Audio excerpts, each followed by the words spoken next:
আপনারা যদি মনে করেন আমি সংসদে যাওয়ার পরে বোবা হয়ে থাকব, কথা বলতে পারবো না, শুধু হাত তুলবা, হা না, হা বিজয়, না বিজয়, যদি মনে করেন একজন মেম্বার অফ পার্লামেন্ট হিসাবে শুধু হাত তুলবো, আমার মতো বোবাকে সংসদে পাঠিয়ে কোনো লাভ নেই। বোবা পাঠায় লাভ থেকে সেখানে। আর যদি মনে করেন না আমি বোবা থাকবো না, সংসদে যেতে পারলে ইনশাল্লাহ বাঘের মতো হুঙ্কার দেবো, গরিবের পক্ষে কথা বলবো, ইসলামের পক্ষে কথা বলবো, এই মানবতার পক্ষে, দেশের পক্ষে কথা বলবো ইনশাআল্লাহ, এই দেশ চুরি ডাকাতি বাটপারের থেকে রক্ষা করবো ইনশাআল্লাহ। তাহলে আমি বলবো এই কাজ আমার না, এই কাজ আমাদের সবার, এই দায়িত্ব আমার না, এই দায়িত্ব আমাদের সবার।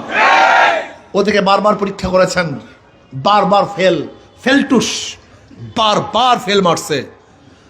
আমাকে একটাবার পরীক্ষা করুন, হাত পাখাকে একটাবার পরীক্ষা করুন, যদি ফেল করি দ্বিতীয়বার আপনাদের কাছে আসবো না, দ্বিতীয়বার না আসবো না, দ্বিতীয়বার আসবো না।